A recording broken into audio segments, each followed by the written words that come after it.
Bem, começava por cumprimentar os membros do painel e dizer-vos que estou muito grato e sinto-me honrado, enfim, por participar nesta reflexão. E algo, sinto-me também com alguma dificuldade enfim, porque, no fundo, nós podemos ver isto de tanta maneira, não é? As pessoas que já me antecederam apresentaram um vasto conjunto de ideias, de conceitos, de modos de ver. E a minha pergunta é quantas representações ou quantos modos de ver existem nesta sala sobre o que é a cidadania? Uma dezena, várias dezenas.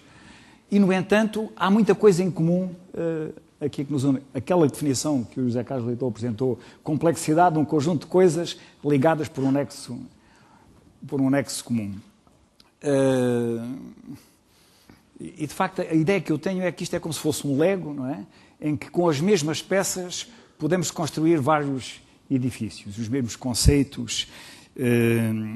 E, voltando agora à representação, estava a pensar aqui numa reflexão e pensou assim, bom, se eu penso isto, todos pensam o mesmo. Habitualmente, ou dou por mim, a pensar assim, isto da cidadania, fundamentalmente é um problema dos outros. Eu sou um bom cidadão, se tenho uma boa e sólida formação cívica, o problema está no político, no deputado, no jornalista, no condutor, no professor, nos alunos, nos doentes, nos cidadãos. Os cidadãos são os outros.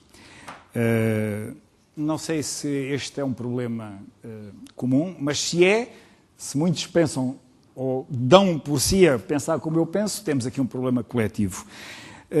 Também esta ideia do cidadão, que aprendi com o professor Barreto, enfim, e aprendi muitas coisas, a propósito do conceito da cidade, é interessante, não é? A gente esquece às vezes das origens.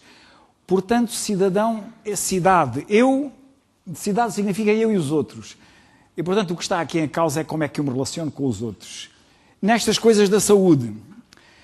E como é que me relaciono comigo, não é? Consigo-me desdobrar. Bom, esta questão dos direitos e dos deveres também gostei muito, porque tivemos uma cultura muito dos direitos, não é?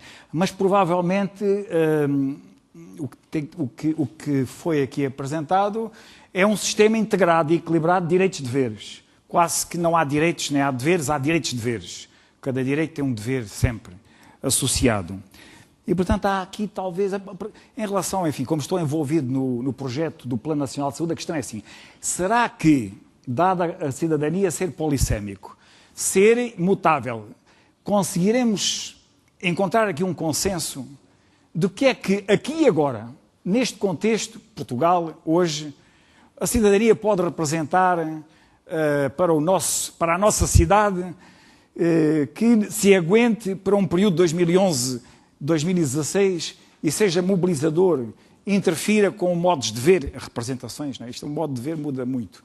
Modos de estar e formas de fazer as coisas neste período, bom, é um desafio e eu agradeço, tomei muitas notas, eu penso que talvez possamos fazer, talvez possamos propor formas de trabalho coletivo, não soluções, mas formas de nos entendermos e de interagirmos e de fazer coisas nos próximos anos. De facto, a questão da literacia, que tem que ver com a comunicação e a informação, da capacitação à autonomia, ser capaz e do poder para, em vários aspectos, do poder para escolher, não é? Desde logo para escolher os meus comportamentos, não é? Porque há um respeito e responsabilidade que começa para connosco próprios. Penso que isto é mais ou menos consensual, não é? E em relação com os outros. É claro que hoje também temos, quer dizer, a gente não parte do zero. Há experiências interessantes nos últimos 10, 20, 30 anos, 40, 50, que temos que olhar e ver o que se passou. De facto, temos órgãos, a Carlos apresentou, hoje, por exemplo, nos cuidados de saúde primários e provavelmente num futuro próximo nos hospitais, órgãos em que não são meramente consultivos, são órgãos que acarretam também poder de escolha, de decisão. Seremos nós capazes de utilizar estes órgãos, como os conselhos consultivos, as novas unidades multiprofissionais, que têm por missão entrosar-se com as comunidades, as unidades de cuidados na comunidade, as USFs, etc., e os gabinetes do cidadão, fazer com que estes órgãos, digamos, sejam instrumentos, não é, para este desenvolvimento da cidadania. E depois as ferramentas, que também foram aqui faladas, os instrumentos. Provavelmente o sistema de informação, por exemplo, podemos nós desenvolver um sistema de informação de saúde que seja ele próprio empoderador, isto é, que os cidadãos, em relação à sua própria saúde, em relação à representação que têm no SNS e no sistema de saúde, possam eles ser capazes de influenciar esses aspectos. Mas, por exemplo, há coisas que também podem fazer diferença. A questão o modo como o financiamento é feito, centrado dos serviços ou centrado do cidadão e das comunidades, não será ele um instrumento de cidadania? A forma como... A questão da cultura de compromisso e responsabilidade, a contratualização. Eu agora estou a falar em coisas mais da saúde, que é aquilo que nos respeita, é o que é que está ao nosso alcance.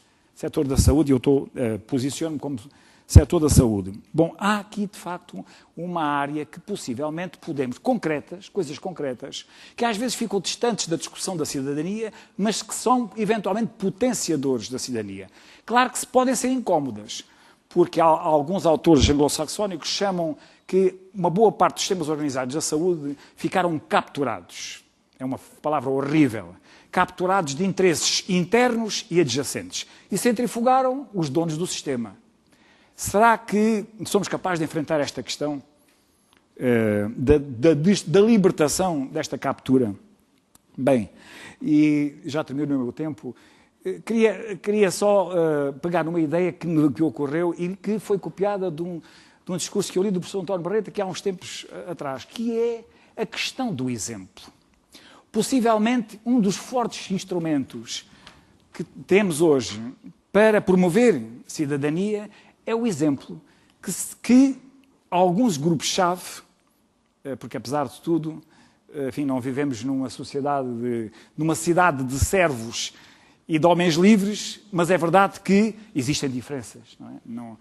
Portanto, está-me a referir o exemplo que políticos, uma responsabilidade importante, que individualidades públicas, atores, pessoas visíveis, que os professores, que os profissionais de saúde, que são cidadãos, que os jornalistas, é ou não verdade que há coisas concretas que, pelo exemplo, são formas poderosas de fazer crescer um conjunto de valores, de atitudes, etc.